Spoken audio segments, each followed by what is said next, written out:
Make no mistake, our economy is crumbling. It is in shambles, and the wealth disparity is greater now than it was during the Great Depression.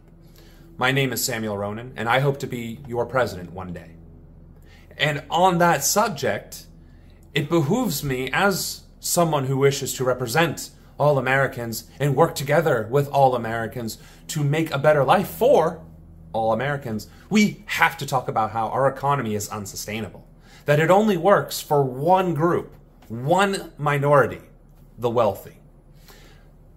When we talk about the economy, we usually talk about the stock market. Record stock market, record stock market, record stock market, right? But what does that actually mean? Are you invested in stocks?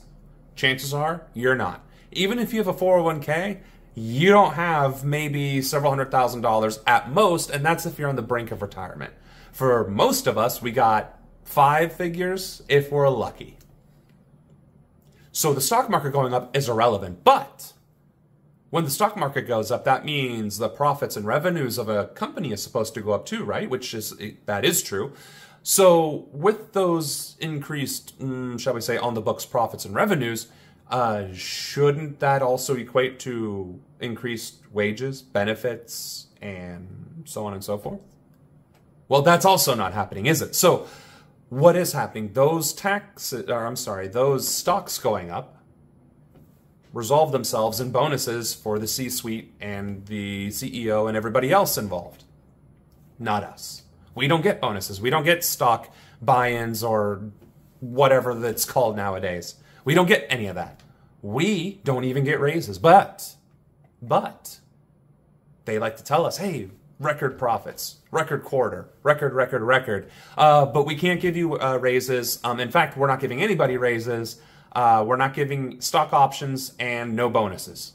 Oh, by the way, we're also going to lay off 1/3 of the workforce and try and replace you with AI, which is also not fundamentally functional, but we're going to do it anyway. So that we can show even more profit and more tax evasion and buy my 5th yacht. That is how our economy currently functions. That is in a very sarcastic and crass manner, the description of our stock market, our economy rather. And when the stock market goes down, guess what also happens? We get laid off, we don't get bonuses, our wages get cut, our benefits get cut, so on and so forth. So the stock market being a reflection of the economy is false. It is a reflection of the wealthy, period. That's the end of the statement. The stock market being high only reflects the benefit and wealth accumulation of the wealthy. The real economy is how many people can afford a home, how many people can afford, I don't know, a 2-bedroom apartment, a car. Basic necessities. That is the true fundamental metric of economic stability. Can a regular citizen afford cost of living, an emergency, some savings, a vehicle, i.e. transportation, and maybe annual healthcare expenses? Can a regular citizen do that? And the answer is no. The answer is unequivocally no. Google it if you don't believe me. The answer is no.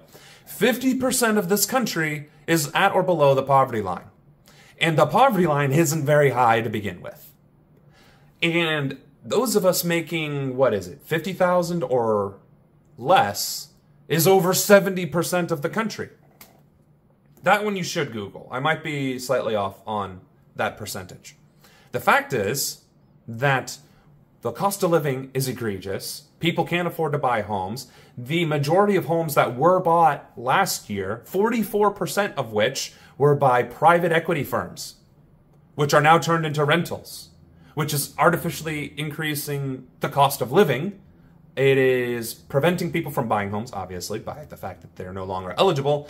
And because the rent is getting jacked up, that means people who were renting regardless are also struggling because now their rent just went up on top of that.